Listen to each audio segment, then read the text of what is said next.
minutes.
Oh yeah. Oh drop.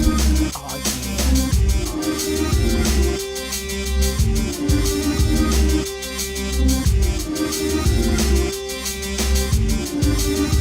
Oh, that's good.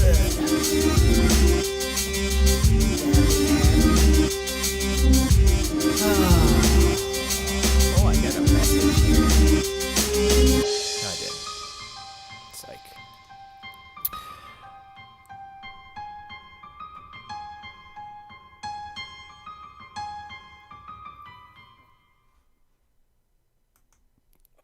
Hi. Hello. And welcome. Welcome. Hi. Hi. Hello, everyone. Hi. What up, y'all? I'm tired. Sometimes you don't feel like doing this spiel. Sometimes you just... Welcome to the R9cast, the official blog edition, Conquer Show, Super Dope Show. For the universe. Representing whoever feels they need to be. But specifically, electronbandit.com. That's up there. I think I need to change a little. Go. There you go. A little bit wider. I was a little too close. Hi. I am tired, but I would say exhausted even, but in a good way. When you're tired, but you feel good and relaxed, your body's like, okay, I'm done beating on you. Not that I've done any hard work or anything today. I don't think I have. I did a little bit yesterday, but barely. I was like, okay, that's enough. I feel perspiration forming. I'm done. It's like, no, I'm not sweating today, my friend.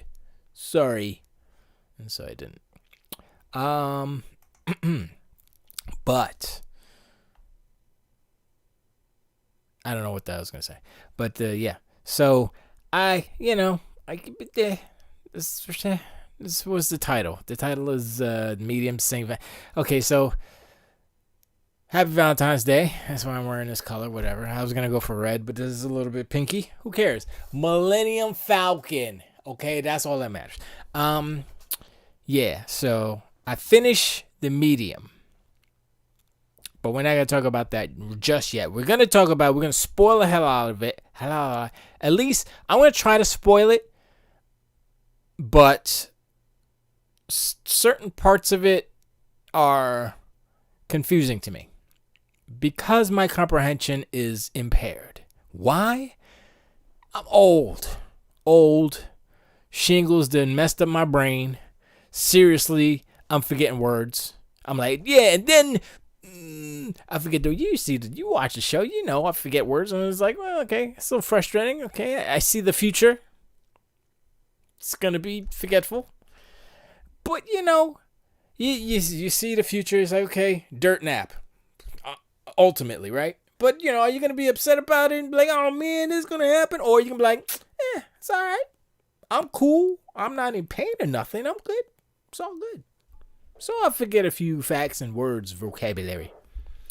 Is that bad? I mean, it's bad, but it's not the worst thing. So, yeah, it's okay. Anyway, we'll talk about the medium. I was literally, before I just jumped on here, I was looking up the history of St. Valentine. And I started reading. And I said, I don't care. I said, no, I don't. Honestly, it's just like Christmas. I mean, it's like Christmas in that. And Easter. And Halloween. In that. Capitalism has figured out a way to exploit tradition. It's just like weddings. You don't need to rent out a giant clubhouse at your favorite golf course or whatever, and have a dude say, do you? Okay, let's have a party, drink all the food, eat it now. You don't need that. You don't need to have a party to celebrate the first part of which will end up eventually in a divorce. Okay, I'm sorry. Not everybody who gets married gets divorced, but statistically speaking, 50-50. I mean, last time I looked, it was about 50%. Who knows? I know my parents got divorced. It did. I haven't yet, though. I haven't yet, though. I mean, I plan on. No, I don't. I don't plan on it. Because my parents taught me that that's not the right. They didn't teach me anything. They taught me some things. They taught me not to be a dummy. That was mainly my dad, because he was a cop.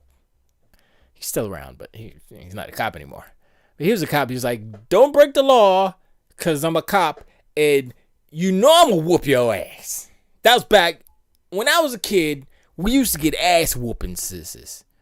I mean, belt. Oh, I'm getting a belt. If we down, I grew up in New York, and they really didn't have, I'm not going to say they didn't have switches, but I think that was more of a Southern thing. So when I spent a year down here, did I ever get a switch? I might have gotten it once. Maybe.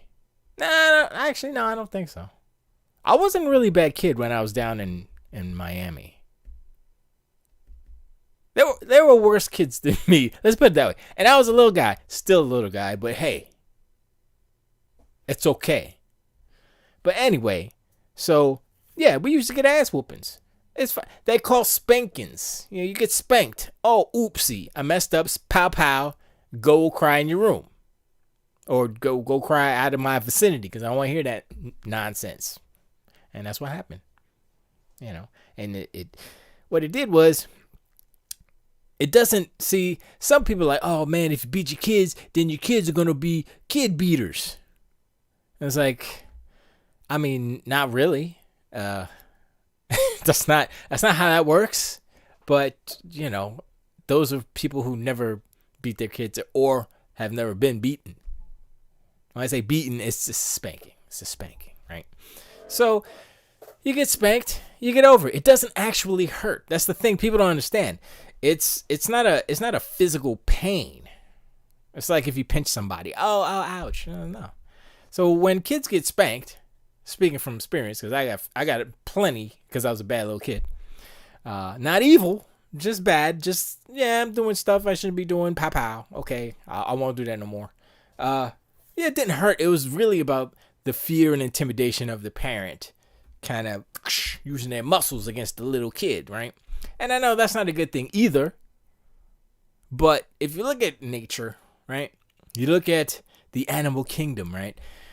There's like, you look at the elephants, just the matriarchy, the mothers and the females, they run things. And the males are just they're effing off. They're in the jungle, smashing trees or whatever they do. They no responsibility. But the mamas, they run this, right?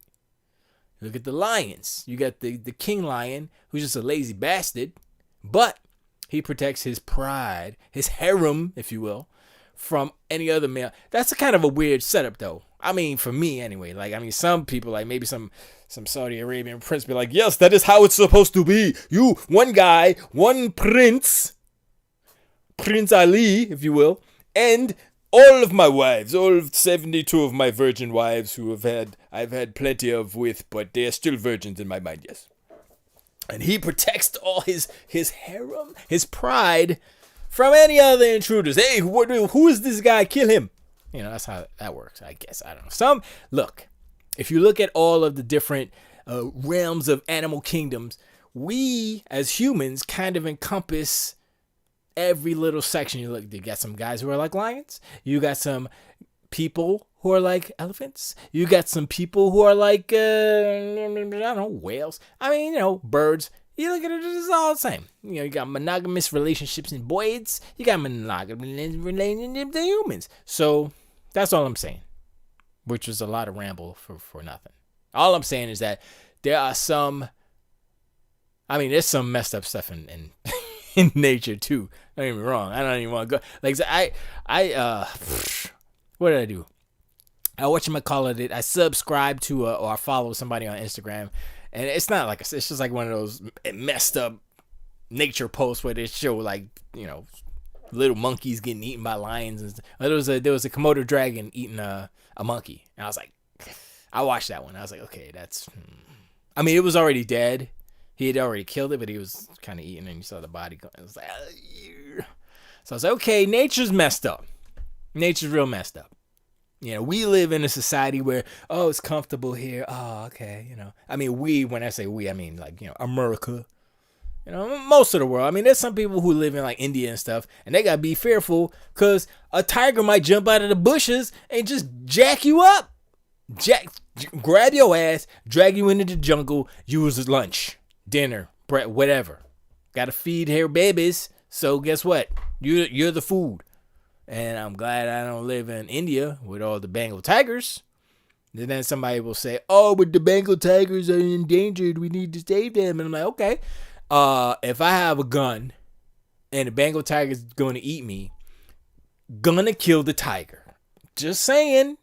I mean, we should try to preserve, nature and stuff, but when it comes down to it, now I'm not gonna go out and be like, yo, I need to make some fly kicks. I want some tiger kicks. Let's kill some tigers. Nah, that's unnecessary right there. But life and death, I got weapons. He or she, the claw, teeth. Gonna kill me, kill or be killed? I'm sorry, I'm shooting Tiger. I'm shooting Tony the Tiger. No questions. Don't ask me questions. Just saying. That's the only self-defense, Yana. The tiger was gonna eat me, had to kill. Same goes for bears, even though bears aren't really in danger. They could kick rocks. Because bears are evil people. They're not people either, but they're evil. Anyway, sharks too, but you shouldn't be swimming in the ocean anyway. Unless you wanted, a whale shark is different. I'd be like, yo, what's up, buddy? I'd be like, yeah. Even though it's not that. I'd be like, yeah, giving a whale shark a hug. I'd be like, floating away. Whale sharks are my favorite fish, by the way. Because they don't eat meat. Well, they eat krill, which is, it's meat. But it's not humans. I wonder if anybody doesn't matter. Anyway, that was a dumb rant about nothing. I haven't been paying attention to video game news. I heard there was a rumor about a new Halo game, or Microsoft wants to make a new Killer Instinct, but they got nobody to make it. And I'm like, all this news means nothing to me. I care not for none of this. I mean, look, another Halo Wars, don't care. Didn't play the first two, not gonna play a third one. If the only way you could get me hyped about a new Halo property, meaning a game that is in the Halo universe. I don't care if Master Chief is in it. I don't care if Master Chief is in it. I don't care if Katana is in it. You know what? I don't want none of them in it. I want none. New people? New enemies? New. Give me some new. Look. Halo exists in a universe where Earth, blah, blah, blah. Earth is there and all this stuff. But also, there are alien species, right? So all we have encountered were the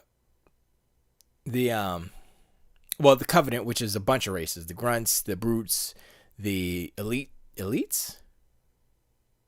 And the floaty old guys, right? So those four, plus the Flood, right? And then you have the Forerunners, which were, I believe, what was it, the Librarian? No, what was his name? I can't remember his name. Not the Librarian, but the Librarian was the wife of the guy from Halo 4, right? I forgot his name, but it doesn't matter. And it was like he was there for one game. What happened to him? He was the last Forerunner. I'm like, I was like, I don't care.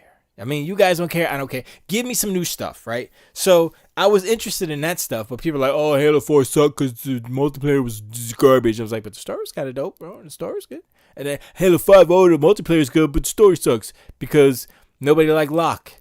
And I'm like, but Buck was dope. I like Buck. Give me a Buck game.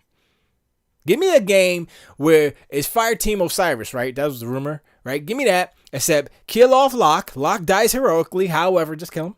Buck's the leader, and then he gets some scrappy new dude, and that'd be you, right? That makes sense? Yeah, because in Halo 5, you played as Locke.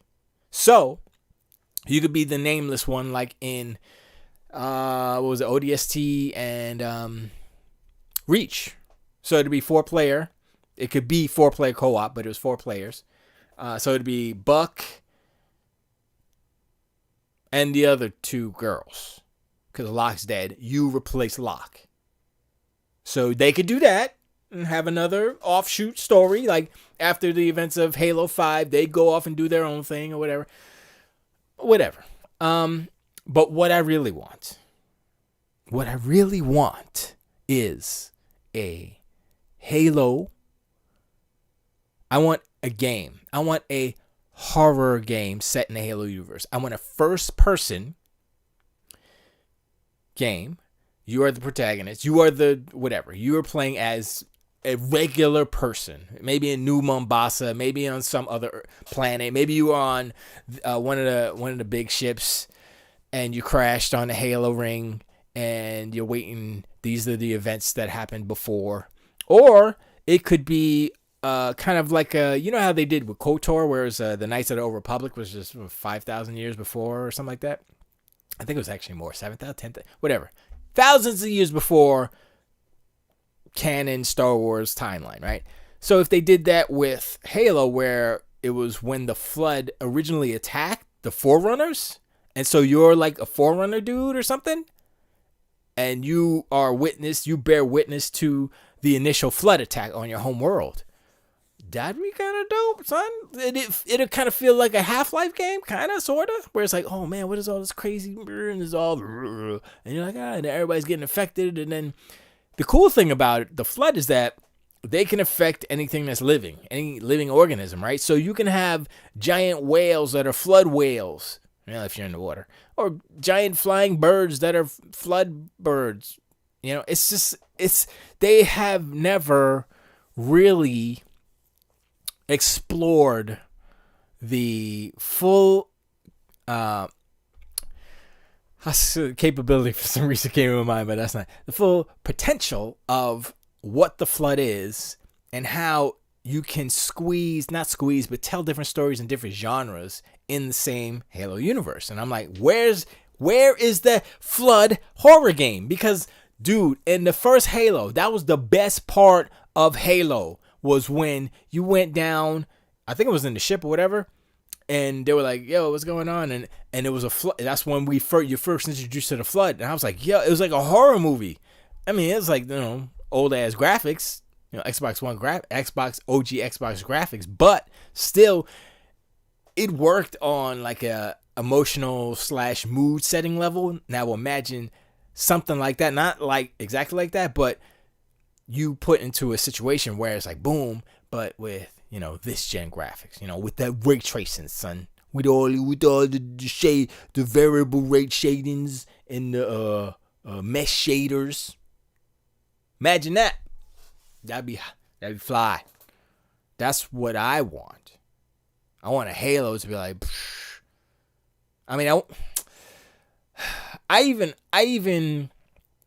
I'm even kind of apprehensive to call it like Halo, because that infers that it has to take place on a Halo, basically, because that's what Halo is named after, the Halo structures, which are just weapons, basically.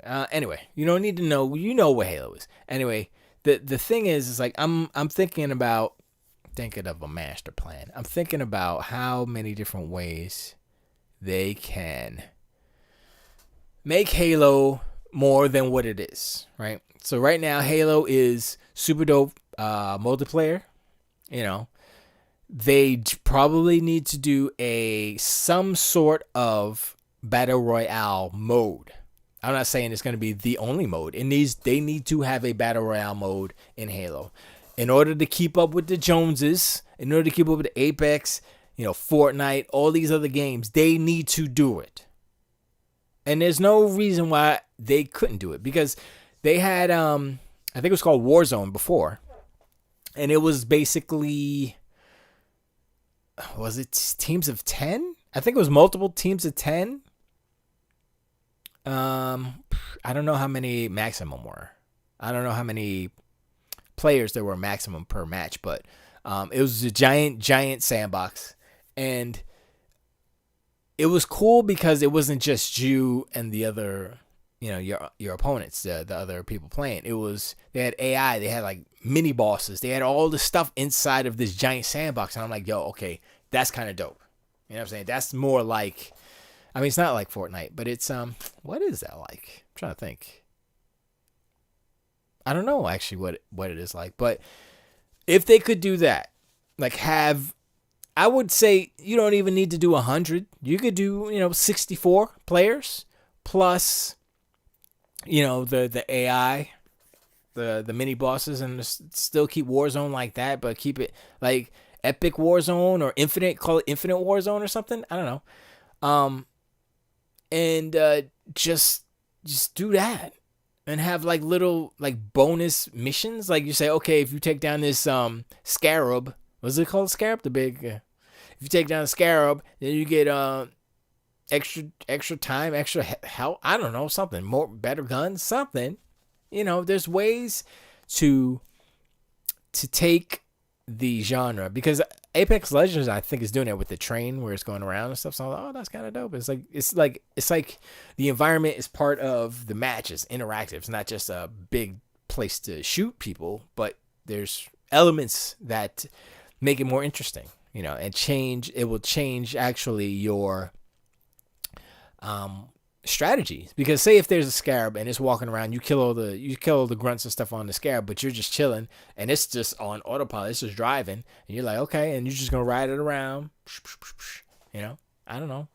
And then you got the vehicles in Halo, so imagine that a battle royale Halo with scorpions and freaking banshees and freaking warthogs and the other little ATV, I can't even remember. Mongoose. The mongooses? I think they're called mongoose.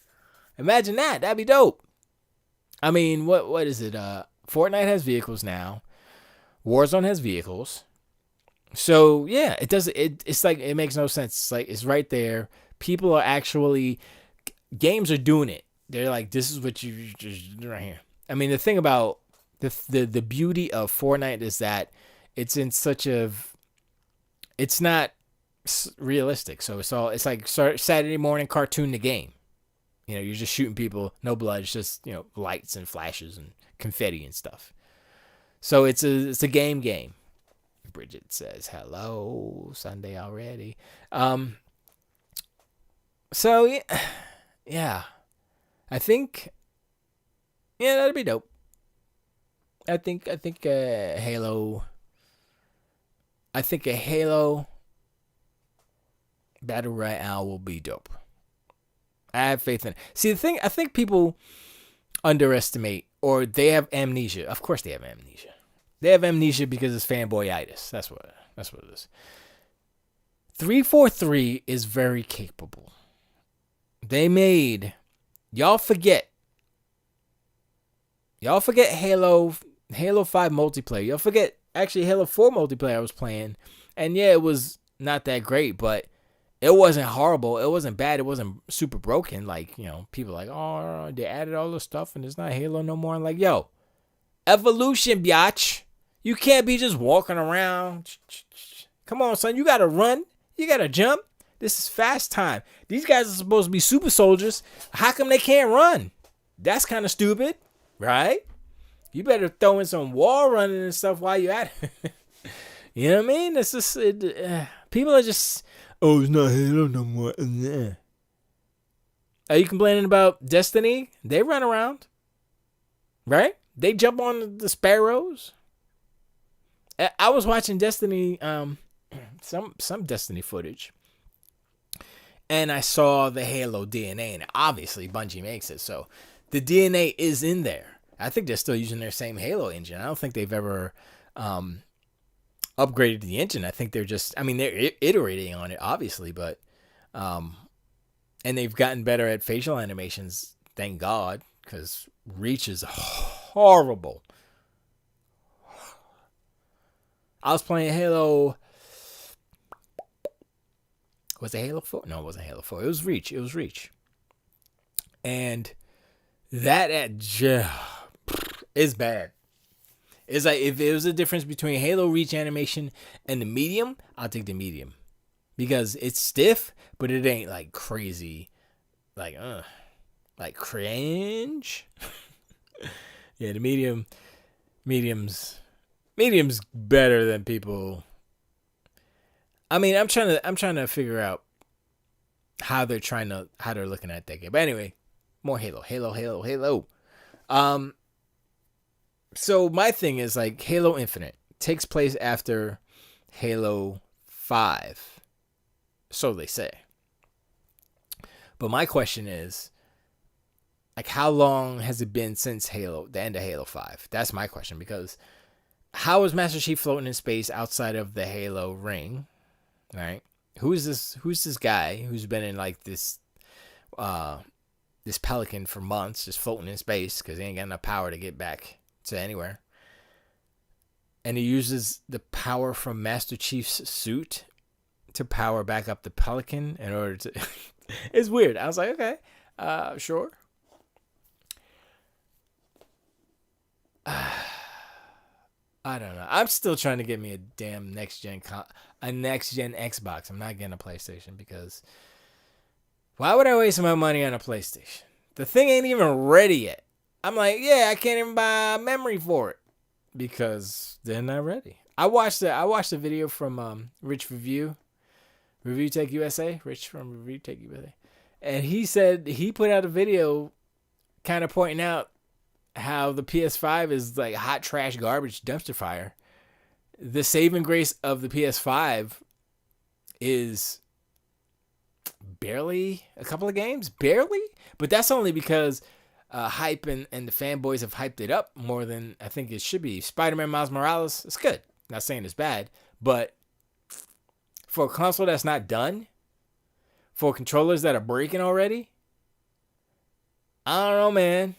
I don't know. And they're like, yeah, we sold 4.5 million units. I'm like, yeah, and then they're all hot garbage and broken and don't work. It's like, yo, what's up with the memory slot? Oh, it's disabled. Well, then it ain't done. How come you gonna sell me something that all the features don't work yet? Also, rest mode's broken. Do they plan on fixing rest mode? Because the last time I checked, somebody was like, yeah, I put in rest mode and it broke my thing and it bricked my SSDs. I'm like, yeah. You can't even back up your PS5 games on external memory because they don't allow it. Not because it's impossible. Not because it's like, oh, it's a hardware limitation. No, they just won't allow it. So I'm like, okay, they're purposefully handicapped. They're handicapping the PlayStation 5. Why would they do that?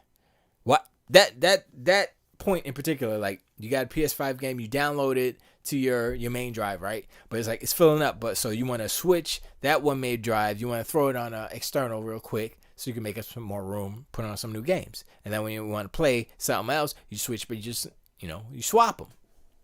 Why wouldn't they let that? Doesn't make any sense, right? I don't know. That's Sony. That's what they do. I mean, that's why I'm like, yo, what? If I had I'm an Xbox fan, right? First and foremost, but I'm looking at both consoles as machines, right? And I'm like, okay, you can't even, I mean, as far as memory, holding PS5 games, which is the only reason to own a PS5 is to play the new games, the new PS5 games. You only got 667 gigabytes, right? And you can't move them around, so you have to delete it and re-download it. I'm like, are they trying to purposefully or disingenuous? No. Are they trying to arbitrarily? No. Are they trying to inflate their download numbers by doing this? Like, oh, you got to erase it, and then, oh, you want to play it again? You got to download it again so you get more downloads so they can brag about a metric that is kind of falsely inflated because of the way that their system works? Like if it was the other way where you could put it on external memory, then you only download it once, you got it, right? But this way, you download up and want to get it again, up and want to get it again. It's like if people like playing, like people who play Madden or COD, or like they have like 4 or 5 like big games that they play. It's like, oh shoot, okay, I'm done with COD for this time, waiting for the senior pass to come. So I'm gonna erase that, I'm gonna delete that so I can fit in, something else, and I'll download it again and continue. So they get more download numbers, right? And maybe the DualSense is a crappy controller because they want to sell more DualSenses. It's like, oh, the first one's kind of shitty, so we're gonna there you go. It's gonna break. You're gonna buy another one. That's how they get so many. Oh, they sold so many because they all break. How do you think the 360 sold so many? Because a lot of them broke. And people bought multiples. Come on, son. Sony's learning the wrong lessons from history. They're like, oh, well, we should make crappy hardware so that people have to buy more of them. Yeah, that's a good plan. Yeah. Let's do that. Like, no, don't do that. No. Just make a really good console, please. Thank you. They didn't do that.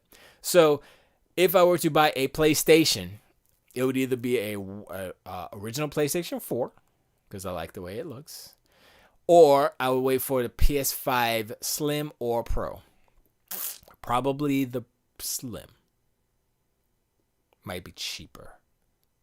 Well, the Slim's going to be $399 because they're losing money on each one, right?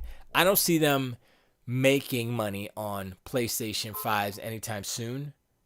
So that's the thing, right? It's like they're losing money on all their PlayStations that they're selling because they're definitely losing money off of the $399 one because the rumor had it that it was $450, right, to make a PlayStation 5, and that's assuming that's the one with the with the disc drive, right? Disc drive don't cost $50. Disc drive costs like $20. Let's say $20. It's probably like 15 or 12. Let's say $20, right? So that's $430.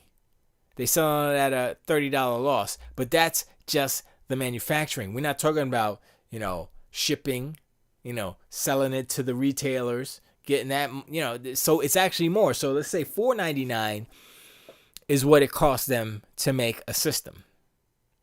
At most $499. So they're losing $100 on that all digital, and on the regular, they're breaking even. Or losing, no, they're probably losing a couple, but they're losing a couple bucks, yeah, obviously. Because they have to give a little piece to So, yeah. That's, they have to get into the black. The longer it takes them to get into the black, the worse for them. Because they're bragging about selling all these consoles, but they're losing money on each console. When Xbox launched, the first OG Xbox, they lost $1 billion because they were selling that console at a loss. And that's why they ended the generation early, because they were like, it's like, we can't keep losing money, yo.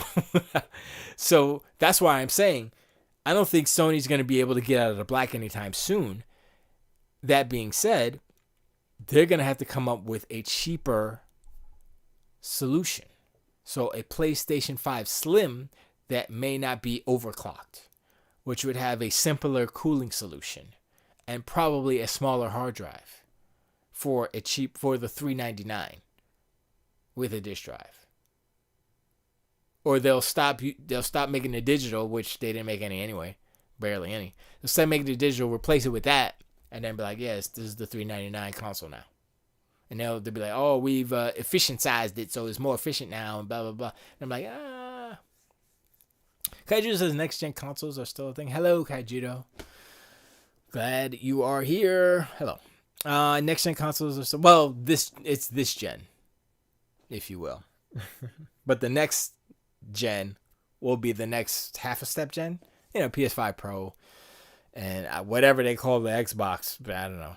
But I think the Xbox like Series X has the potential to not have to iterate as soon as the PlayStation 5. PlayStation 5 is going to have to iterate sooner because it's less powerful. They're overclocking it. And that's causing a whole bunch of problems, blah, blah, blah, blah. This gen is still a thing. Well, this gen is this gen. Last gen is PS4. You know what I'm saying. Anyway. But, yeah. So, I don't. Yeah, I would not buy a PlayStation 5 because the hype is not real. The hype is fake. Fake hype. It's like Spider-Man is cool, but it ain't that cool. $500, no. I would buy a PlayStation 5 only to make sure that Sony loses money on the PlayStation 5 to make it worse for them. I'm asking if PS5 and Xbox 4 is still a thing. Yes, Xbox 4. Well, I never thought of it that way. Xbox 4. It is the fourth Xbox. I mean, technically, it's the fifth. Or the sixth. The fifth. We could say the fifth. Because the Xbox One X, it was an iteration, but it was technically a different... It's definitely a different console. It's just anyway, I know what you're saying. Yes, it is. Of course it is, Kaijudo. I know you're PC Master Race, but come on. I was thinking about PCs. And I mean, I need a new PC, obviously, but it's like the apocalypse is happening, right? And it's all about the silicon. It's all about the chips. It's all about chip manufacturing right now. Because you says, yeah, I forgot the new Xbox names, so I call it the 456 Series. Just call it Xbox Series. I'm not a PC Master Race. I'm VR Innovator. VR Master Race. VR. We can't say VR Innovator. What is that? It's PC Master Race, VR Master Race, console master slave race. Console is not the master. Console is slave. That is true. You're the VR. You know what I saw today? I was watching YouTubies, and this guy he bought like the cheapest what's it called? I don't know if it's pneumatic, but it was the racing wheel, but it had the chair moved around and stuff. And it was the 3 or 4 movement. I can't remember which one it was. Because they have, I think, 2, 4, and 6 or something like that. Like different ways that the actual chair can move.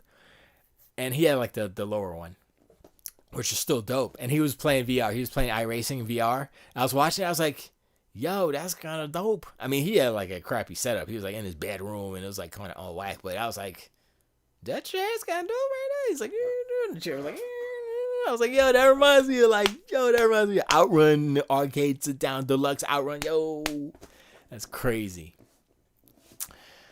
That's what that reminds. That's you with the VR setup. If you could, it would be dope. Here we go, VR time. If they would do underwater VR. You never thought of that, didn't you? You never thought of that. Check it. Underwater VR, right? So you can literally be in space because, in underwater, I mean, there's still gravity. So when you're upside down, you can kind of feel it. But it's not as much. So you're floating there. You can float. You can fly. You can do all kind of stuff in water. I mean, underwater. Put the thing on. Your underwater be dope. I've been going to mad parties and clubs in VR. Oh, that's true. Yeah, race games in VR is fun. I was in a club 2 Saturdays ago. I was tripping balls. They have VR games that go. No. I'm not talking about you playing a game that goes underwater. I'm talking about you as the player with the VR helmet, putting on a wetsuit. Somehow they make it waterproof, and you play in water playing whatever game. Like if you're in space floating around, but you're underwater, and you'd be like, you know what I mean? That'd be so dope. That's the closest thing we're going to have zero gravity VR gaming, right? Talking to fish in VR. I mean, because what you could do is, instead of just having the eyes, you can have a whole helmet, like, remember the Abyss, how they had the whole helmet and they, they have those. Those are real, obviously. So, you could talk, you can breathe, you can do all that stuff. And plus you would have the goggles there too. So you would see the imagery. So you would have the breathing and all that stuff. You'd be all sealed up in there. Boom. So it's not impossible. How I'm seeing it in my brain. Not impossible. Come on, let's do this. Underwater VR. Let's go. Come on. If I had $1 billion, million, billion, $1 trillion, if I was Jeff Bezos money, I'd be like, yo, I want an underwater VR setup. I mean, that's what I want. Because I'm Jeff Bezos. I'm making spaceships and stuff. And throwing Amazon boxes at you. Because you order so much stuff. Hey, let's go. So that's yep. I mean the closest thing is to have it in space, which is a little less practical. Kaijudo says, yeah, they that have a good sports that both words, yeah, that have a sports game that could work for. There's a floating sports game. It's like basketball, soccer. Your award idea is great for that. I mean, it could be anything, not just sports. Like I said, if you want to be Superman, you would be more like they could literally have you right, and they can have kind of like fans all around you, thrusters, let's just say, right? So if they want to show like wind or something, they would hit you with thruster, and so the water would pass by you, and you're not feeling wet because you're in a dry suit, so but you'll feel the force. So it's like, oh, if you want to feel like you're flying, they put it on the thing and you kind of jump into the current and stuff. Come on, man, there's ways to do this. They could do this, man. They could do this. It could work.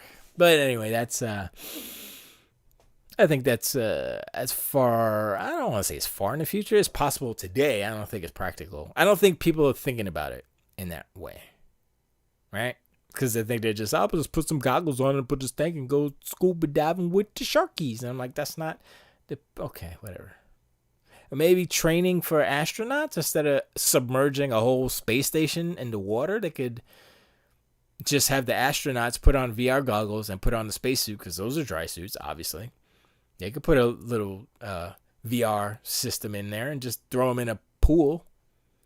But they still have to have the actual mechanical bolts and stuff. So I guess it doesn't make any sense. I know, I'm just saying they're a game right now. They can use floating. Yeah, that's true. This is the game. It's called Echo Arena. Hey, Bonds, how are ya? Echo. I heard about Echo. Oh, I know about that game. Yeah, you floating around. Yeah. What was the other game? That's the multiplayer version, right? It was called Echo. Last Echo? Something like that? Last Echo, I think, was the name of that first game that they had put out. Ready at Dawn. Ooh. Oh, where's my thing? Boop, boop, boop, boop.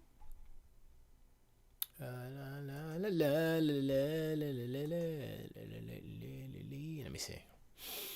Yep. Yeah, it wasn't a sports game though. The game that they had put out. Lost Echo.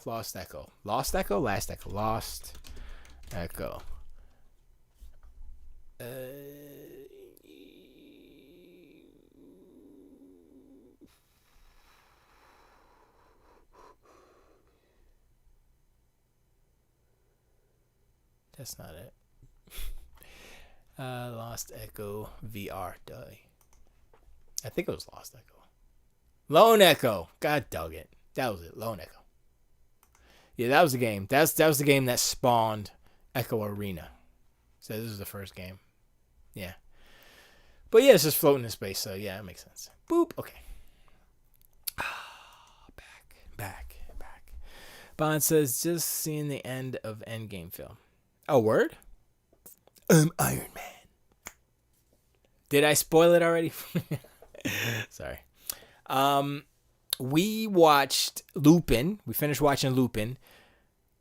Spoilers. Lupin is a cliffhanger. At the end, there's a part 2. I was so mad. I was like, God dog it. Lupin. I was so mad. I was like, oh man. But Lupin is such a good show. Oh man, it's such a good show. Lupin is a good show.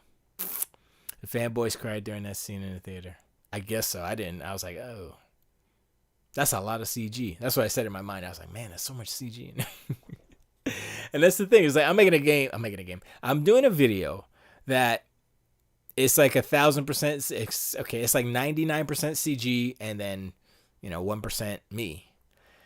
And how I did it was I didn't do it the traditional green screen way because I wanted the lights of the scene, of the 3D scene, to affect the footage, which is weird, I know, but this is how I did it. So I projected it onto a plane, basically, the footage. And it's better that way because you can manipulate it and move it in and out and scene it and animate it and stuff. So there are benefits to doing it that way. I think you might lose a little bit of fidelity. Well, I did because I shot it in 4K. I shot the live action footage in 4K, but then I'm rendering the video out in 1080p, so I get super sampling basically. Snyder Cut, yo! Thank you for reminding me, Kaijodo.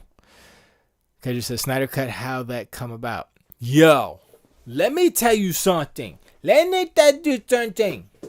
Yo, I had to kick off my shoes for that. Yo, I got socks on. Yo, I saw that trailer, right? And I saw the Justice League, and I was like, this. There's probably a good movie in here somewhere. I just can't find it. Can't find it. Nope. You know, like I was about to say the best part of the Justice League was when Batman went into that warehouse and beat up all, but that was Batman versus Superman. They kind of meld all together. But Justice League was like, huh? What, huh? Oh.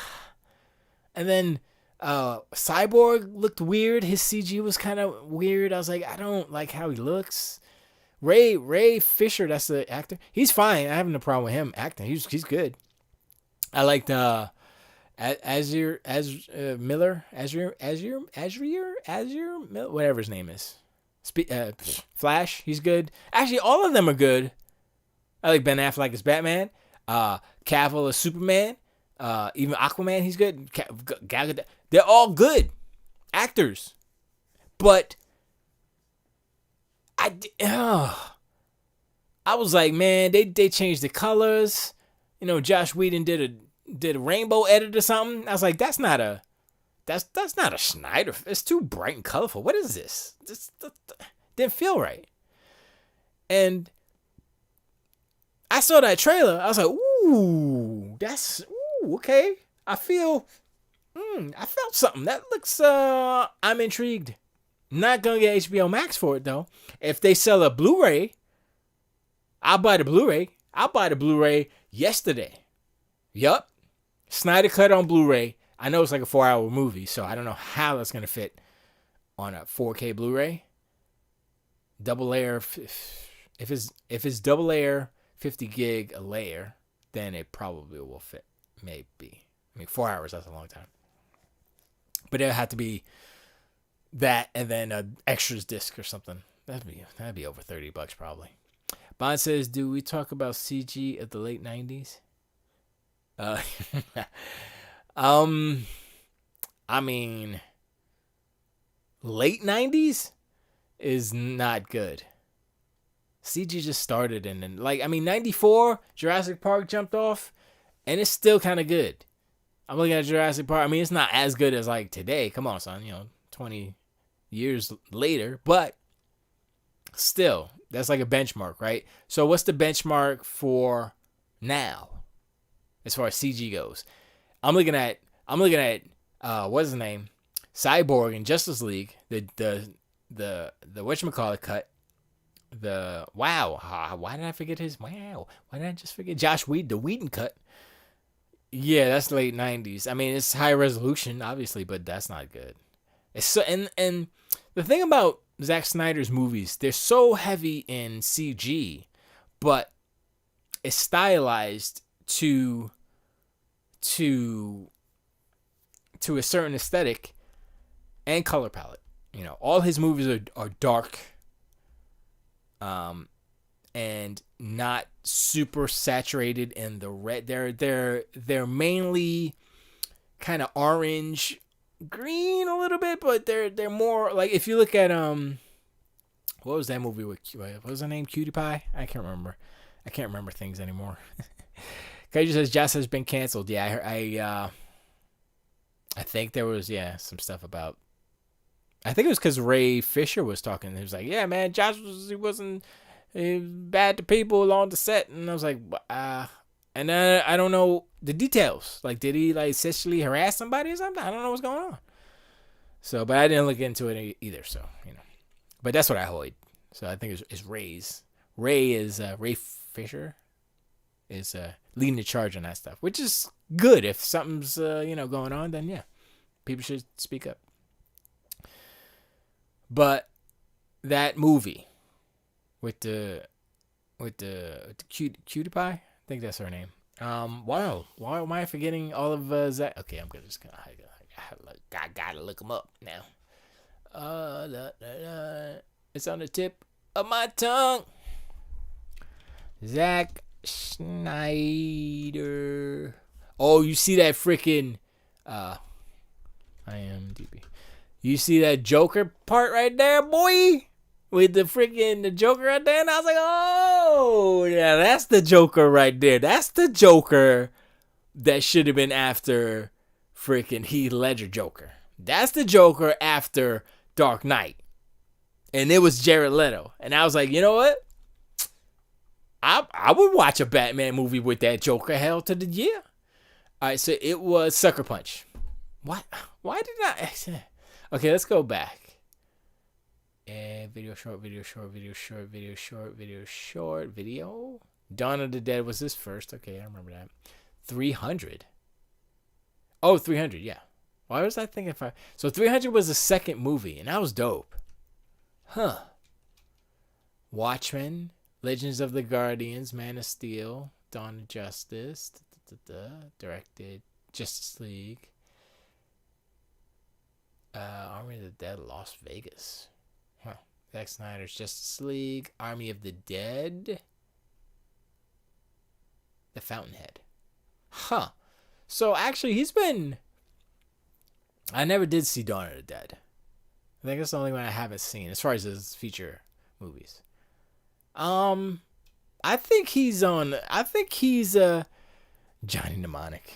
I think that I was thinking of Lawnmower Man, actually, Bonds, but I think that Zack Snyder has a very good track record when it comes to at least his aesthetics of his movies. They look good. It's kind of like J.J. Abrams, right? His movies look good. I mean, the characters might be hot garbage, and the story might be like, yeah, I think I know the story. It seems real familiar. But I don't know. I mean, the bot says I had Lawnmower Man, but deleted it. Yeah. But like J.J. Abrams, I think he said the rumor was that he was gonna do some DC stuff. But see, it's like I'm trying to like I think there's a place that exists. I think Zack Snyder is good for DC, certain DC properties like Lobo or Batman. I think he's good for Batman because Batman ostensibly, is that the word? Is a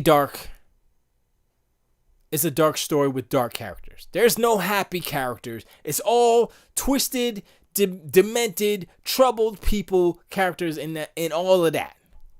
Nobody's happy.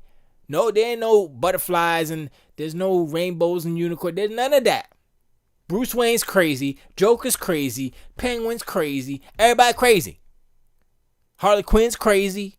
Alfred is probably the most sane, but he's crazy in his own British way. He's like, I am a super spy crazy, but I'm retired, so I'll just be a butler. Thanks. Still crazy. In a good way, though. Can I call out Tron? Tron is, that's 7. Wait, Tron came out in the 80s, right? 80? So that's 80s. Tron is weird. Tron is an anomaly. And that's super early CG. And the thing is, it's like I think about like movies and shows. So like we watched the last episode of WandaVision, right? And there's some really good effects on it. Like Vision was there, he flew up to the sky, he was looking around. I was like, yo, that's like movie quality. Movie quality, Avengers the movie quality, Endgame movie quality stuff in this TV show. Right? I think it's like 8 or 9 episodes. I don't remember. I think we're on episode 6 right now, so maybe 2 more episodes. And it fits for the format, kind of stretching out the story and pacing it in a certain way. But the technology is such that like a noob like me can make a mostly CG video, music video. Granted, it's only I don't know, maybe 4 minutes at most, probably not. And I'm not even good at CG, right? But I'm good enough to make something that's passable for people who are like, whoa, that's kind of cool. Or people who don't know any better, be like, oh, okay. But people who know about CG and is like, who are actual CG artists and better at me, to be like, okay, that's kind of okay. You could have done better. I see the mistakes. I mean, I see the mistakes. But, I need a new computer because my computer's screaming and struggling trying to render this stuff out. Bond says, in regard to CG, there's so much we have come a long way. Yes, I agree. In the first CG, well, Star Wars had like 2 or 3 seconds of CG or 6 seconds where they had the schematics of the Death Star where they showed and all that stuff. That's CG. I mean, I think it was. I want to say it was hand animated. I can't remember. No. I think it was done. They had to type in the coordinates. They couldn't draw anything, so they had to actually type in figure out the coordinates on like graph paper or something, and then type it in. type in the coordinates for each line to get. It was like ridiculous. Like back in the 70s, I was like, oh boy. Then the 80s, I guess it got a little better. And when Pixar came around, I mean, honestly, as much as I rag on George Lucas, if it wasn't for George Lucas, movies and games and all this stuff would be not where it is today, because he came up. I mean, I'm gonna say he, but when I say he, I mean Industrial Light and Magic, because Pixar spawned from ILM, right? And Pixar came up with animation software to run their shorts that they were doing and eventually their movies. But the first short, well, I forgot what it was called, but it was with the B, and they were showing like motion blur, and they were showing mesh deformation, all the stuff that was in the 80s that had never been done before, and they were doing it, and I was like, yo. And they changed the game. So as much shite I give George Lucas, I give him all the props in the world, because it's really his technological foresight or insight, or I guess it's more of a foresight, that he is like he said it. He's like, yo, I want to do a TV show, but the technology isn't where I need it to be yet. And he did a demo, and it was like, okay, yeah, he's right. And now he's chilling with Filoni and Favreau, and they're making The Mandalorian. And that's where it's like, now it's ready. Let's go. That sounded like Kermit the Frog, but whatever. So now the technology is where George Lucas wanted it to be for him to do his TV show. Now, if Disney will have him back, or he's there, he's on set, so, and I think he has shares in Lucasfilm, so he has the right to be there as a shareholder. Because when he did the deal, I think they did $2 million. Was it $4 million deal? $4 million deal or something like that? 4 point something. So I think they gave him $2 million, and then they gave him another 2 in Lucasfilm stock or something, or Disney. Oh, it doesn't matter. It's all the same. Jurassic Park put CG on the map. In my opinion, it was definitely a pinnacle point. It was a changing point, definitely. Bond says, ILM have done so much early CG film content. Yeah, remember young Sherlock Holmes? That was the first CG character ever in a movie. And that was 89, I want to say. I think young Sherlock Holmes was 89, I think. And I think Steven Spielberg directed it, but I think he had a pseudonym, or I think he did it under a different name or something. It was weird, but I know he produced it. But anyway, that's a good movie. I like that. Kaiju says after Jurassic Park, every movie was put in CG. 93 was the start of the CG era. The real start, yeah, I guess I would agree with you that when Jurassic Park hit, I think it showed, it was a signal to movie makers that, oh, we could use this in conjunction with already tried and true special effects techniques, like stop motion, because they used Phil Tippett animated the raptor scene in when the kids were in the kitchen and the 2 raptors came in. He animated a lot of that stuff, But what they did was, which was kind of crazy, right?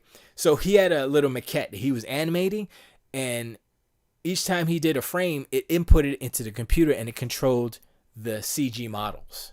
So they didn't have to animate the CG models. Phil Tippett animated the CG models with a stop motion rig, a physical stop motion rig. And that's why it still looks like stop motion, but it's actually CG. The scene where the two raptors are there and then one like snaps at one and then one goes like that. That's Phil Tippett animating it. And I was like, what? Wait, they made a rig to animate the CG. I was like, okay, all right. So it was kind of a cool mix. 1992 Terminator was like, yeah, CG is cool, but they used silver goo. You know what? Yeah, I think Terminator 2 was actually... I think Terminator 2 was the start of the realization of how you can use... Well, it was particular because of how the nature of the character, but still important. And everything he did basically was correct as far as like the reflections when the dude was in the helicopter and they showed the reflections and stuff. I mean, that stuff isn't easy, especially in 92. So I was like, okay, that's pretty dope. And then the Abyss, that was before? Yeah, the Abyss was before. Yeah, the Abyss was first with the water and stuff. That was pretty dope too. So where the water shaped the actor's face. Bond says, I am still a fan of stop motion, claymation, and practical effects. Kaijudo says, yeah, Jurassic Park was supposed to be the best stop motion claymation movie to date, but they saw how cool his computer dinos looked and went with that instead of the clay. Yeah. But like I said, some of the animation is still Phil Tippett, so it's still stop motion animation, but CG models. So it's a weird thing. I don't think they've done that since, but that's definitely a weird thing. That silver thing was first shown in the Abyss. Well, that was water. So, but this is same differences. Kaiju says that. But yes, I believe it's the same kind of technology anyway. Yeah, they just changed the material a little bit, the reflective properties. But the Abyss is, I mean, like you look at James Cameron, Steven Spielberg, George Lucas. There's a handful of directors that are technology pushing. They're pushing technology to the I'm as much as like the new Avatar movies are gonna probably be like whatever. I'm gonna watch the hell out of him because he's so good at CG and technology. Look, I watched the first Avatar, which came out in 2005 or something. I watched the first Avatar recently, like a couple months ago, because it's on Disney Plus. I was like, oh, let me watch this. Yo, the CG definitely hold. CG looks like something that will be made tomorrow. That's how good the CG. I'm like, yo, I'm looking at this movie. I'm like, I mean, yes, it's mostly CG, but still, it looks so good. I was like, yo, James Cameron took CG to another. He was ahead of the curve, definitely. But yeah, man, it's like. Yeah, I like that technology. I like the fact that there are filmmakers out there that are pushing technology, and like Favreau, Filoni. I think it was really Favreau's idea, but because Filoni is more of a, I won't call him a story guy, but he's definitely like the lore master, I think, of Star Wars. Besides like George Lucas, Favreau, anything he touches just works. I mean, I don't want to call him like King Midas, but he took Iron Man. Who cared about Iron Man before Robert Downey Jr. played Iron Man in Jon Favreau's Marvel movie Iron Man? Who cared? I was like, Iron Man? Alright, I guess. I have no Iron Man comic books. None. And it's like, you look at, like, on the opposite side of that is Bryan Singer, Bryan Singer, the first X-Men was dope, and Days of Future Past. No, First Class. Those are the two X-Men movies that were dope. Everything else is like, I'm like, oh man, Wolverine's cool. But I'm thinking about the first movie again, and I'm like, Yeah, no, that last scene battle with Toad and Statue of Liberty, nope, nopey, nope, nope, no. Wasn't that good? Days of Future, I mean, I keep saying First Class, though. I like First Class. But that was literally, that was a Magneto origin story. That's what they were going to call it, Magneto Origins. Like Wolverine Origins is Magneto Origins. That was a good movie. The music was good too, but that had something to do with it. But Kevin Bacon, he's like, he put the little, it was a quarter or something, or a dime, and put it through. Ah, that was so good. I was like, oh my god, this is bananas. Oh, somebody's car is honking. Hope that's not my car. No, it's too fast. Mine goes slower, I think.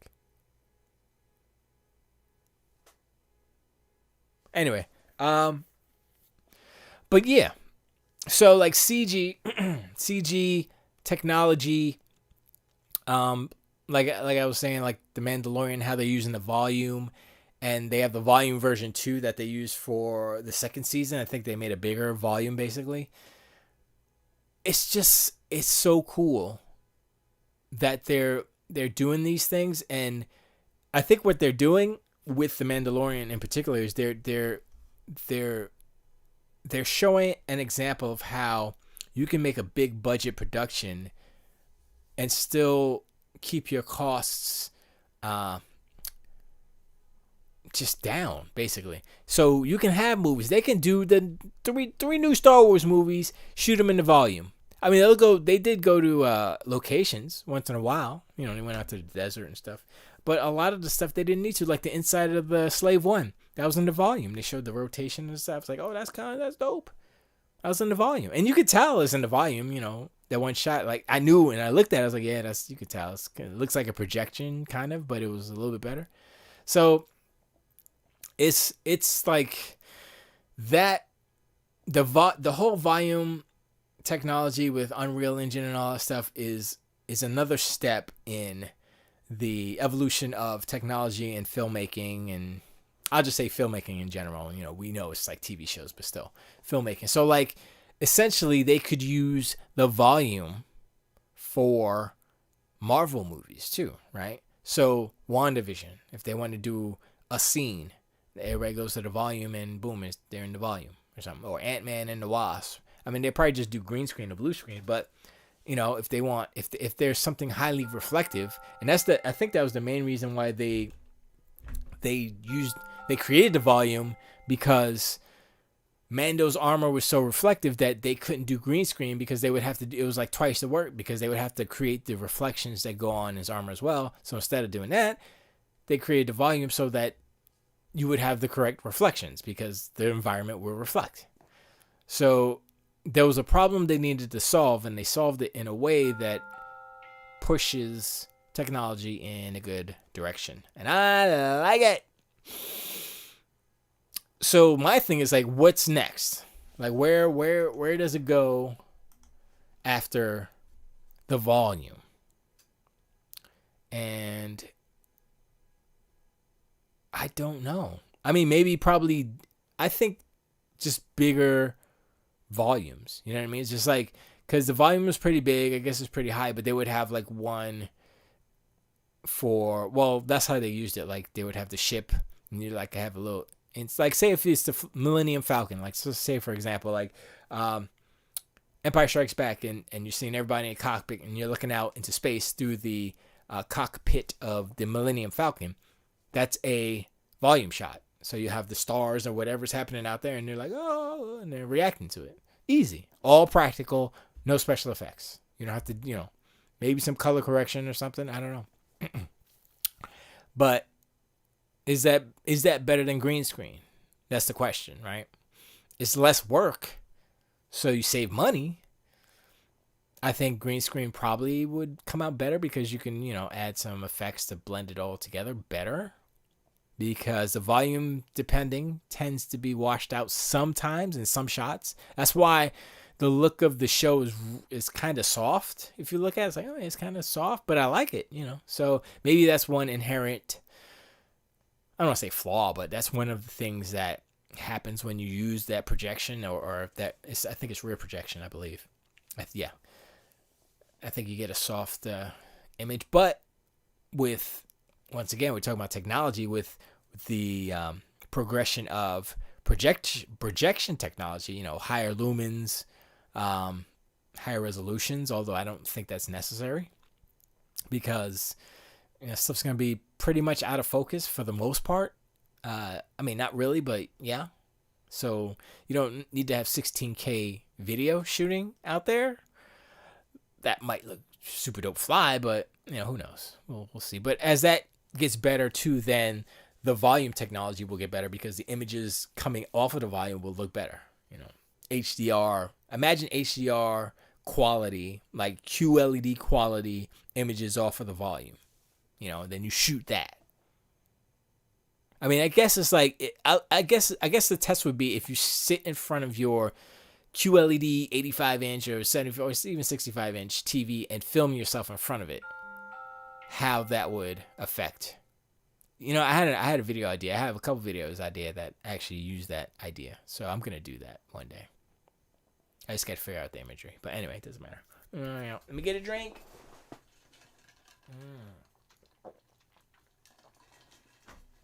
Oh, that's good. All right. Excuse me. So, but yeah, technology is cool. The CG is dope. I like it. And the thing is, like, I like the stuff in the movies and TVs and stuff, but it is inherently connected to video games more so than it was before, because, like, Naughty Dog, studios like Naughty Dog, or even, I would say Bloober Team, they're trying, but they had a small team. But a lot of them are taking cues from movies. They're taking these games in a cinematic direction, and so they're using techniques that the film industry has been using, and they're using people who are working in the film industry as far as character animation, facial animation, and stuff. Why do you think The Last of Us 2 looks so good? They use film animation, character animators. Animation's hard. And they use mocap too, but you have to fix all that stuff. But anyway, if it gets better in movies, then it's kind of they're connected in a way, because, like I said, like The Mandalorian's using Unreal, video game stuff, and Last of Us 2 is using film animators, so there is some cross pollination there. My thing is like how does it benefit video games? Excuse me. Aside of using actors from the film industry, how does the advancement of technology in films benefit video game production and all that stuff? Now, maybe something happens at Pixar or Disney using Unreal cross-pollinates back into video games, that makes it so that a game engine is so super easy to use that you can use it and boom. Like, I mean, Unreal it would be, but I mean, that's possible. I don't really know how that would. I mean, honestly, it would probably be just in the performance capture arena, where they had a live and this is Lucasfilm again. Oh, ILM. They had a live what was it? It was kind of a set, a virtual set. And then they just had people. I don't know if they had any type of markers or anything, but the computer could read their movements and translate it to a character live. And it was flawless. And I was like, oh, snap. This is crazy. So you could just go on there and do the movements and boom. And so it's making stuff like performance capture easier. But that wasn't like facial capture and voice capture. So that's still a little bit different or harder. But I think that the better they get at performance capture as far as like facial and stuff, then the better that we're gonna, like, the product that we get is gonna be better. We'll get all the time, like, the baseline will be Last of Us 2. You know what I'm saying? So like Bloober Team making a medium, super medium, or medium 2 or whatever, wouldn't be as stiff, because they can use this better technology, and that's Unreal Engine. So if they do another medium, which they probably will, um, because I finished the medium, that's Unreal. Medium's in Unreal. So if they use Unreal 5 and the new medium with all that, they just put out a video, Unreal did, with the meta-human stuff, and I was looking at it, I was like, what the hell is this right here? It looks so good, man. I was like, yo, it was crazy. Let me try to find it. It was crazy.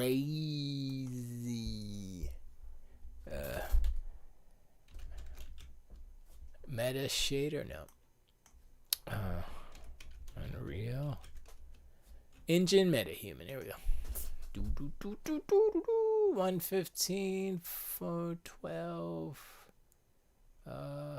Wait, which is the? I guess we'll use this one for now. We'll watch this one. Oh, I don't have the thing on. Oh. I hate when I do that. But look at those graphics. That's Unreal right there. I mean, it's Unreal and it's Unreal Engine. You see what I'm saying? I mean, that's like running on a supercomputer that's cool with liquid nitrogen or something. But still, I'm like, yo. And they showed, this one dude did a tutorial how he used it's an iPhone app where you're just talking to the phone, blah, blah, blah, and it takes your facial animation and applies it to the camera. And it worked. And I was like, oh, snap.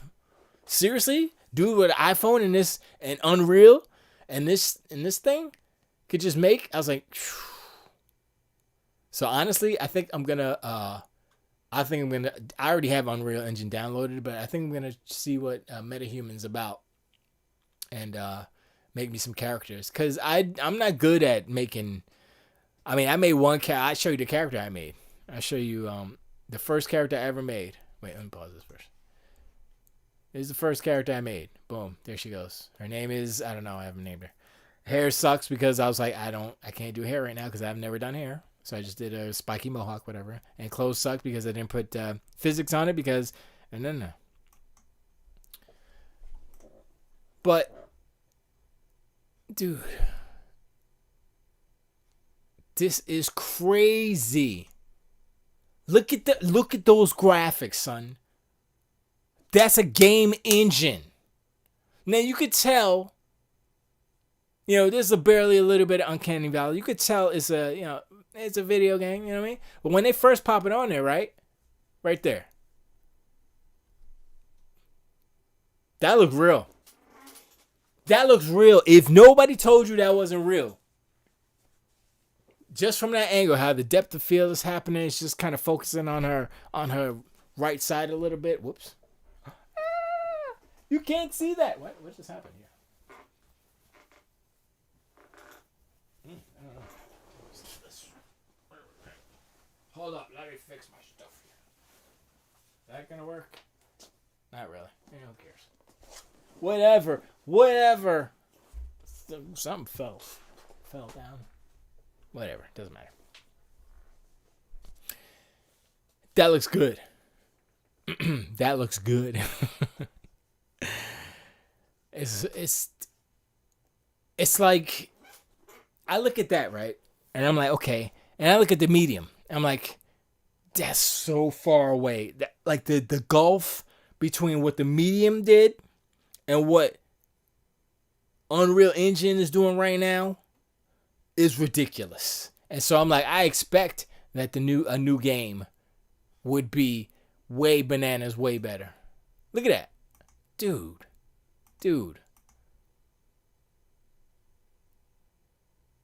The deformation on his eyelids, and I mean the hair kind of gives it away a little bit right there. It's like, yeah, that's video game hair. They still haven't figured that out. But look at that, man. Come on, man. Alright, I gotta fix this thing. I'll leave her face up there while I fix this. Oh, baby! Oh, yeah! Let me tell you something about the thing, and I'm gonna fall and break something. Oh, yeah. Oh, that didn't work.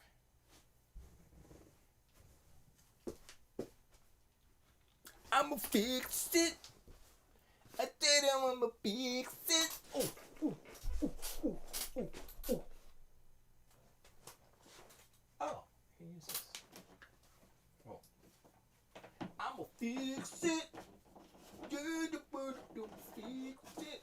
Oh. About to fall, yo. I'm about to fall, yo.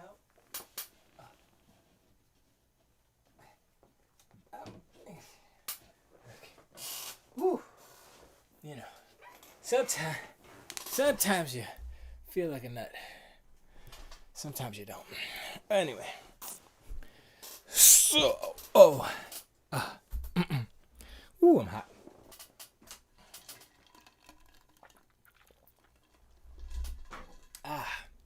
Vine says, looking at this and then going back to 1999 Unreal games, could you see a Planet of the Apes film done with Unreal Engine? Yes. They're at the point right now with Unreal that they could do it. They could do it easy. Well, not easy, but they can do it. Look at that, man. You can see the plaque on his teeth. Let's go back to his plaques. Look at that. Look at yeah. He gets a little peach fuzz. I'm trying to see the flaws. I'm trying to, even the inside the mouth looks pretty good. Although yeah. I like when they go wide though. It does lose it. Oh man, it keeps going. God dog it. When they go wide like this, that's when it's like, oh yeah, video game. That's when it looks like, oh yeah, it's like NBA 2K something, you know? But like the lips and the fact they've gotten good with teeth too, because if you look at some old video games, the teeth is be like, yo, what is that? You can see the pores.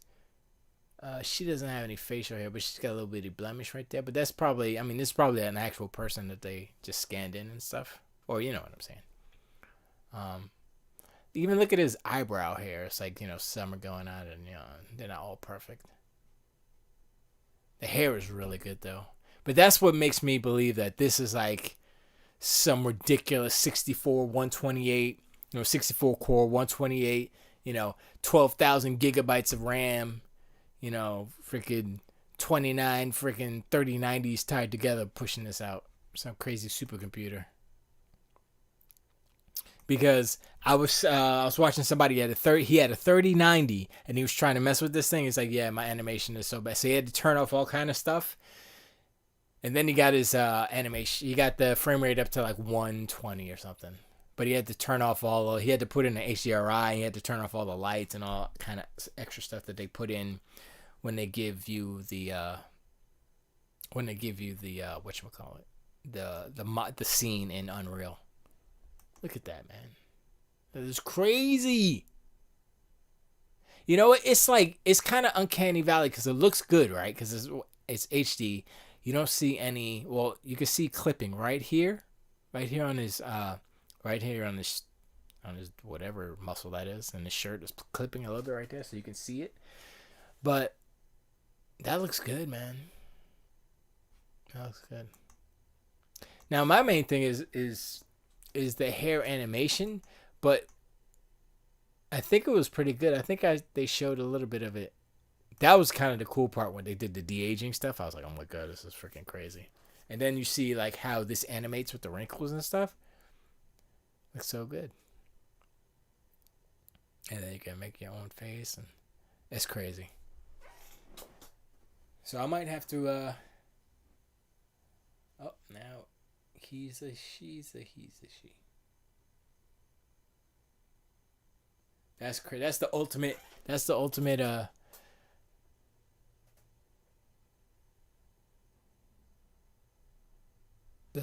character creator right there. Anyway, that is freaking crazy.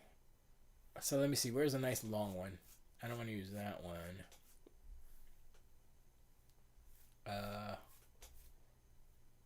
Games from scratch. What are they doing? I like watching these guys. They show like new technology, but that's not the one I want. Let's see.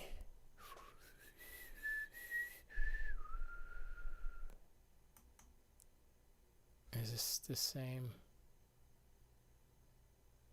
Oh, this is the same video basically. Oh no, they're going in. That's what I was talking about. They're going in. They go in, and when they give you a scene, then, I mean, look at that. It's crazy. But your frame rate's gonna be dull. Boop boop. But I don't know what he's running though. I don't know what he's running. What are you running? It doesn't show. Wait, does it show? No, it doesn't show. But yeah, you see he's dropping frames. Oh no, he stopped it. But look at that though. Look at that. That still looks good. Got a wide angle on the camera, but it's crazy. That is so crazy. Anyway. Boop. Anyway. Oh, actually, I could just put it back on this. We're going to talk about the medium. So I guess I'll show the medium. The medium. 4-player gameplay? Oh, sure. 5 hours. Let's play that. I mean, I'm not gonna be here for 5 hours. What time is it? Full demo. Walkthrough. 60 frames per second. Well, I guess we could do this one. What is this? Wait, do I want to give a share this only 14. Let's do this one. So I finished this game, and I want to see how fast that looks. Wow, that's fast. That is fast. Huh. Yep, that's Unreal. See how it's popping in? So wait, what is he playing it on? I didn't even notice. Hold on, let's see what he's playing this. I think he's playing on PC, right? Yeah, PC. RTX. PC. He didn't say what RTX. No. Yeah, that's the one thing about Unreal is that pop-in is still there. So, you know, when they switch scenes, you'll see the pop-in. It's I don't know. It's something about that engine. I don't quite understand it, but you know, it's just one of those things. I guess that's okay. So, the medium. The medium is, I think people are looking at the medium in a not so, in a wrong way. Think about the medium as one of those old school Lucasfilm point and click adventure games, or like King's Quest, Police Quest, those type of games, where you're just walking around the environment, finding objects, solving puzzles. That's what the medium is. And there's a couple of chase scenes, but you know, there's no combat. So it's a puzzle game, but it's a point and click adventure. That's what it is. And I don't think people are giving it the right amount of expectations surrounding the game, because it's got to be AAA, it's got to be like The Last of Us Part 2. It's like no.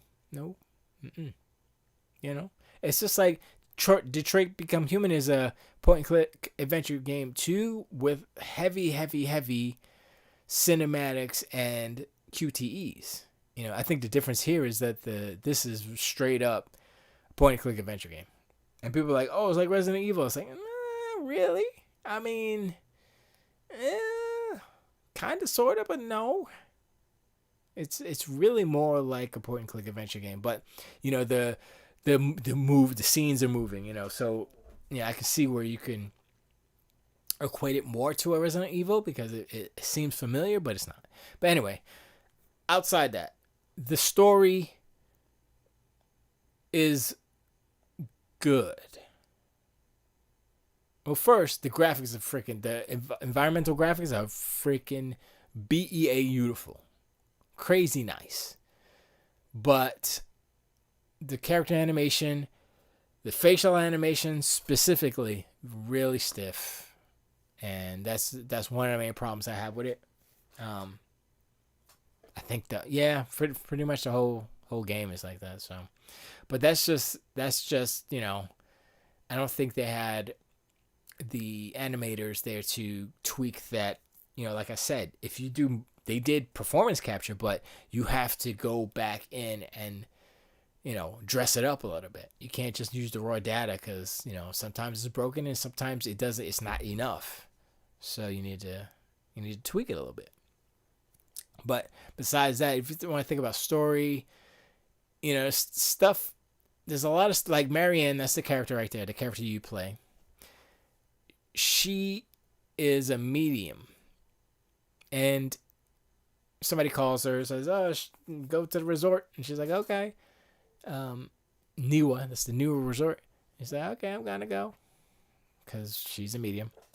And the thing is that the story is connected to all its characters in a way that is interesting.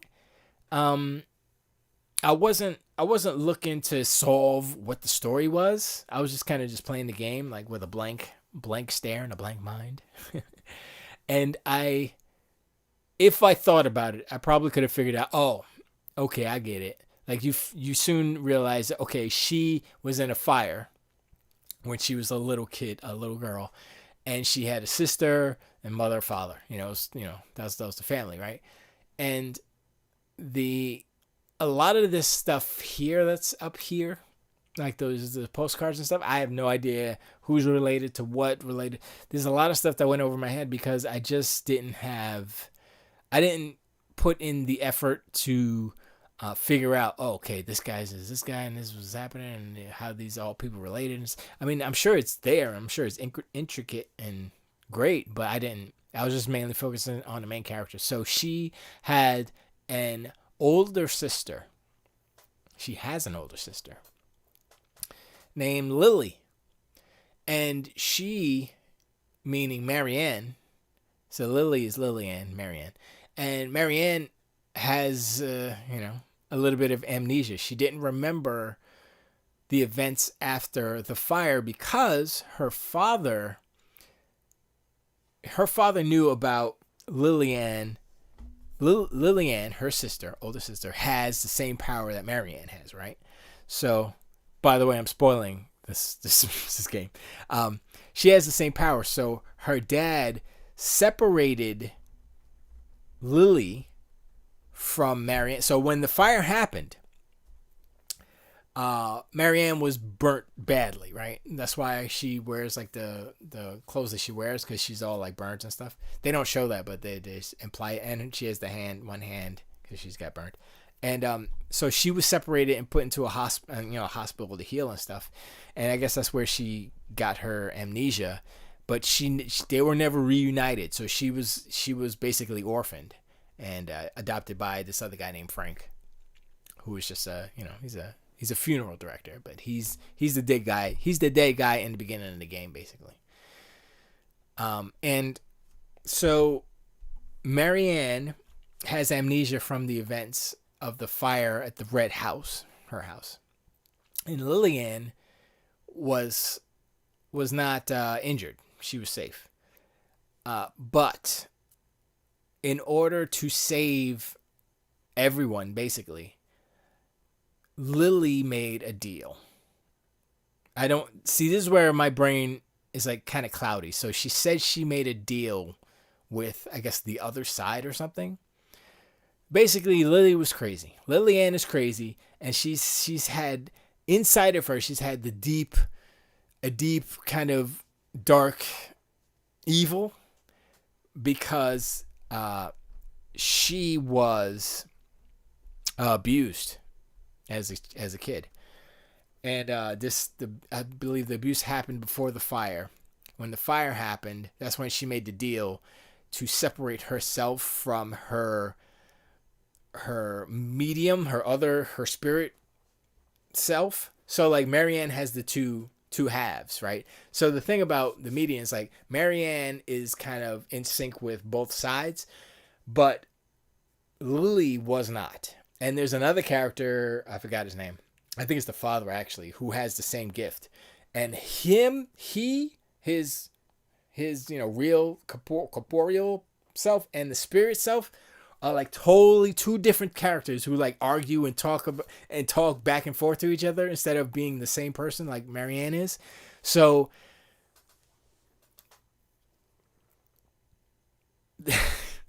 so Lily's spirit being is the Maw, basically, is the evil entity that escaped. Well, she made the deal to save her sister and her dad or whatever, and mainly it was her sister and herself.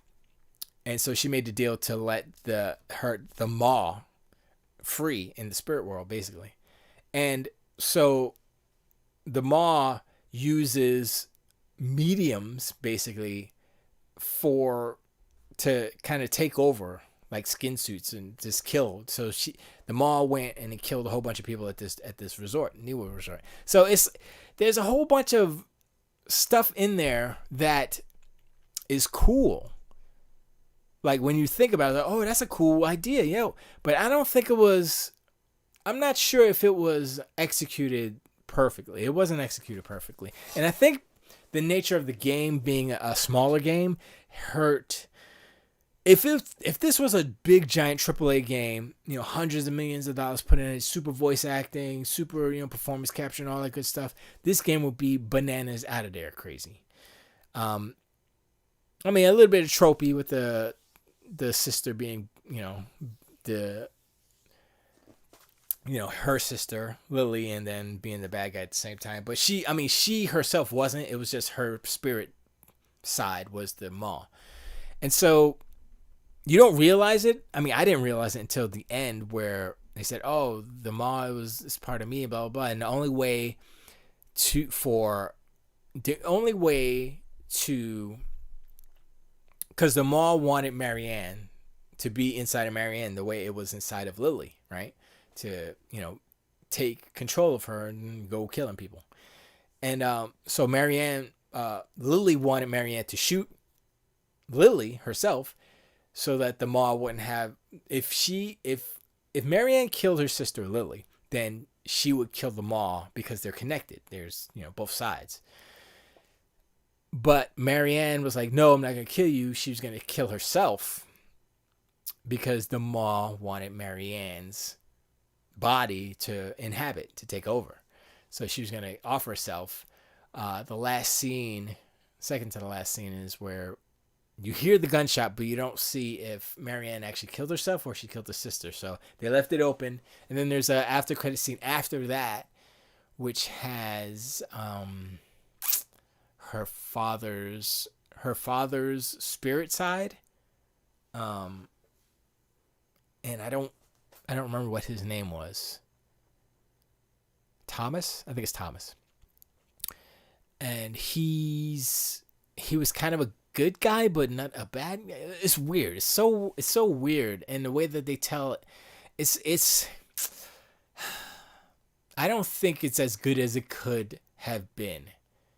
Meaning that all the ingredients are there, but it's just like, oh man. It's like if they had more money and more time to kind of massage it so that they can get the best impact. I mean, some of the parts were cool, like when she was like, "Oh, I'm gonna kill Lily, wants you to kill her," and then she's like, "No, I'm gonna kill myself." Blah blah blah. So that was all cool, but there's certain parts where you're going through this like hedge maze, and I'm like, okay, this is kind of weird, and then you kind of go and you loop around, and then there's different, and it's little, it's.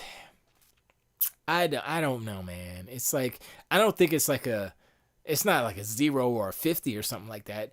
75 to 80. Nah, I give it a 75. I said that before. I'll say it again. This game is like a 75, and I only give it a 75 because the facial animations aren't as good as they should be. But if all of that was in line, it might be a 80.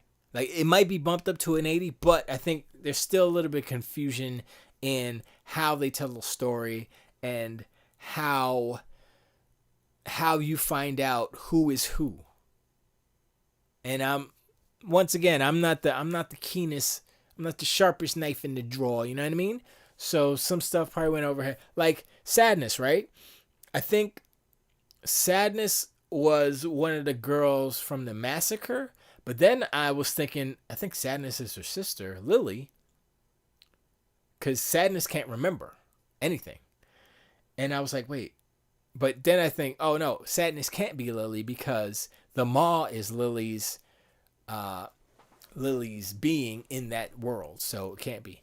But yeah, I think the fact that she has amnesia, Marianne, is kind of like, yeah, whatever. She has amnesia, but it's really just a mechanic to help the player discover all the things. Instead of being like, oh, yeah, I got a sister. Her name is Lily or whatever. Instead of her remembering, well, she knew she had a sister, but she didn't remember the events of what happened at the house and all that stuff, or what happened after the house. She didn't remember. So it's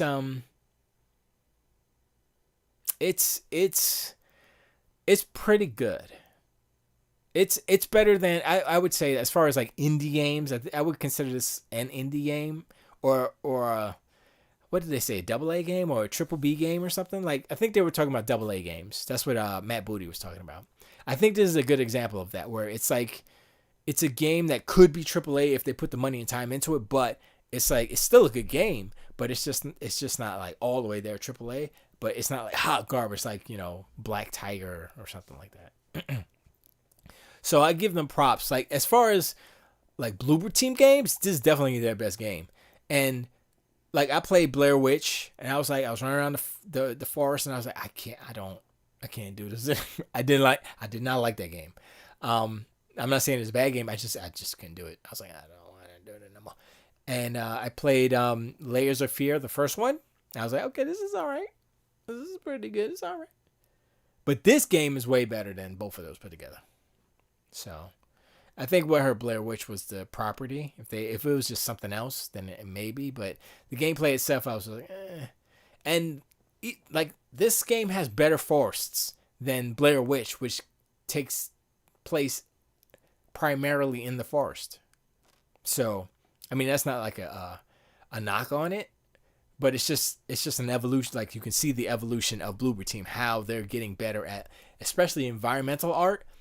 Every background, every environment in this game is freaking beautiful, awesome. Yes. And so I can't find anything wrong with the environments, art design, production design, as far as, environments and all that stuff. All of it is excellent. Excellent. And so that's where I'm like, the character animation and all that stuff, it's a little bit lacking.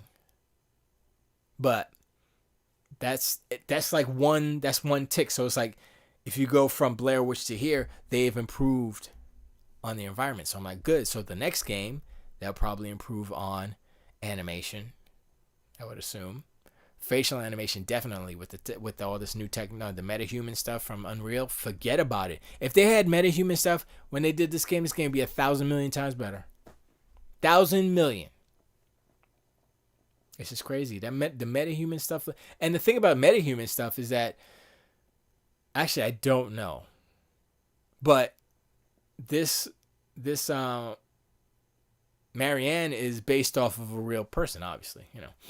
That's how they usually do it now. And the voice actor is the same person. They were trying to find a voice actor for the character that they had created, but they used the same actor for the voice and for the face model. So it worked out. And she's a pretty good singer. She sings a song with Troy Baker. At the end, you turn on the radio and they're singing a song. I was like, they did a little duet. I was like, yeah, that's Troy singing.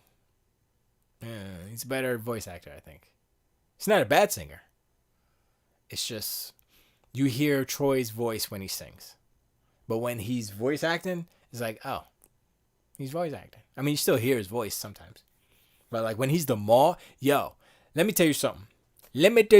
If Troy Baker doesn't win Best Voice Acting for this game at the Video Game Awards, then forget about it. Because he did his Thug Thizzle. I was like, and whoever wrote the Maw, they got problems. Because he's just like, I want to wear your skin suit. And it's all kind of crap. I'm like, ooh. And the way he says it sounds creepy. The words are creepy. I'm like, man, this is it's so creepy. It's so creepy. It's so creepy. But yeah, the game itself, gameplay, it's not difficult. I got stuck on the underground bunker part. Um, it's not that difficult though, because I was like, oh, this is not actually hard. I was thinking about, I was like, oh man, it's gonna be so hard and difficult. It's not. It's not that hard. So yeah, it's basically a point and click adventure. That's what it is. That's what it is. So if you take it like that, if you take it like, oh, this is what King's Quest would be if King's Quest was better or something, then you can appreciate the game more. I think instead of thinking, oh, this ain't as good as The Last of Us Part 2. That's not. Neither is Detroit Become Human, right? But you would say Detroit Become Human is better than this. But that's presentation. Story, maybe. I don't know. I don't know how the story is on that. I don't have a problem with this story. They left it at a cliffhanger. Marianne could still be alive. If that's the case, then she shot her sister to kill the maw. I wouldn't be opposed to that. They can definitely have sequels to this game with Marianne still. I think she's a good character. I don't think she's bad. I like her voice. She has a very good voice. Yeah, I can listen to her for 8 hours. I was playing this game for, I guess that's how long I played. I don't know. And she yeah, I wasn't like, oh, I hate her voice. I mean, sometimes she would act and it didn't seem quite right. If that makes sense. It seemed like she was a little too nonchalant about like this crazy stuff happening around her, but then you realize she's been a medium all her life, so she's seen all this crazy stuff, So, and if you take it that way, then you say, oh, she's not affected because she's been going back and forth to these worlds for a long time. So all the stuff isn't gonna, affect her like that. It's kind of like, I kind of make the not distinction, but I think about Little Nightmares. I played that and I finished that. That game is creepy as hell. Little Nightmares is more creepy than this game, except for the Maw. The Maw makes this game.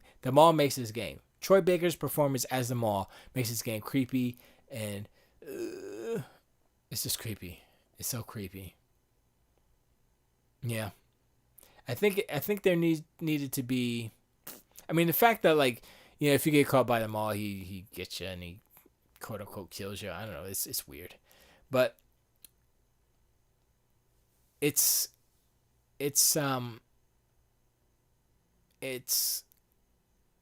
I forgot what I was saying. I forgot what I was saying. Oh, we're talking about the mall. Oh, I think my frame rate dropped because of this thing. Oh, let me turn down the. I'll do 720p 60. You don't need all those frames. I think the frames are still a little messed up, but that's okay. Yeah, it is. Well, let's go lower. Let's see how low. You know what? I was watching the Horizon. There you go. Nice and fuzzy. There we go. Now the frames are still messed up. I was watching Horizon Zero Dawn at 72p. Oh my gosh. That's what I want to look at that real quick. I think it's got to be on here. I'm going to try to find it. I saw that. I was like, oh, hell no. I can spell. Zero Dawn 72p. Here we go. What's that? Nope, that's 11 seconds. Where is it?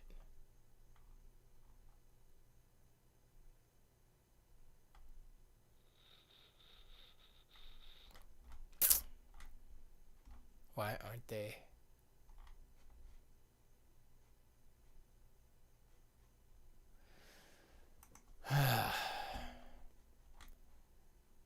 This sucks. Oh, this is not the right one. Oh, okay, yeah. Let me see. Which one is that? That's pretty low. What's that? Oh, 144p. Let's start there. And I have to put this What's the resolution up? 260. I mean 1080p 60. All right, so I saw this and I was like, oh my gosh, this is crazy. It's pretty funny. And I was like, imagine if a game was like this when we had, Genesis or something like that. And imagine it was like 3D like this. That would blow, our minds would be blown. Look at that. That's crazy, man. That is so cool. It's like retro. That is so cool. I think like a little indie game developer should do that. I mean, I know that like what's that game? Dead Cells is I think it's an Unreal Engine game. It's a 3D game, but they did a filter on it to make it look like a 16-bit game. So it's possible to do it with filters, but I mean, this is kind of cool. I ain't gonna lie. I mean, some of the stuff doesn't translate, but that's cool though. Actually, yeah, the particle effects are still pretty cool. So I think 144p would probably be the minimum that you can do it. You know, if you go 70, well, he'll show 72p, but 72p you start to lose like what everything is. Like this looks like a 90s game, right? Like a PlayStation 1 game. Actually, it looks a little worse than a PlayStation 1 game, but the animation and the model and stuff is better than the PlayStation 1 game. If that makes sense. It's just the resolution is not as crisp as a PlayStation 1 game. But if you look at like the geometry and stuff, well, yeah, that's about right. But I think the problem with this is that you still have all that super dope geometry, like the high polygon geometry. It's just the resolution is lower, so it's decimating it in a way, but not really in the same way that a game of the 90s would just be less polygons. So, I mean, it's not the same. It still looks cool, but it's not the same as what did he go? I think that's 72. Yeah, that's 72. See, that's too low. That's too low. So that's 144. This is 360. Let's go 360 real quick. 360 is like Xbox, OG Xbox game. Look at that. That looks like an OG Xbox game. But that's too low. You can't see what's going on. I mean, maybe if it was on a small ass screen, it's still hard to see though. How many frames is it getting? 19 frames. How come he's getting 19 frames a second at 72p? How does that work? Hold up. What was his... He's still getting 19 frames. 12 frames. 9 frames. Oh, GT 710. That's why. Okay. I was like, why is it getting so little frames? He's using a hot garbage computer. GPU. That's weird. Okay, that's enough of that.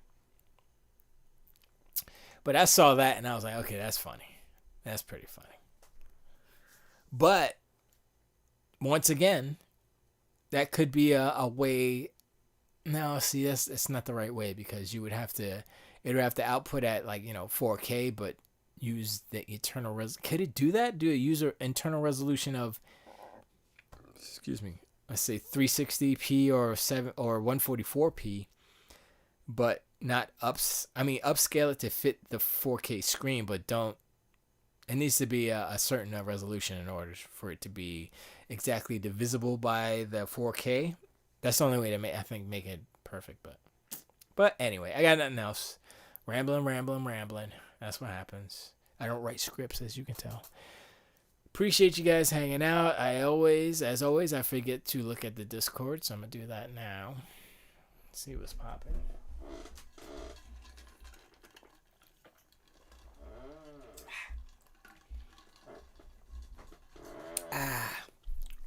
that's good. What the hell is this? Get out of here. Give me. Boom, boom. Give me. What's going on here?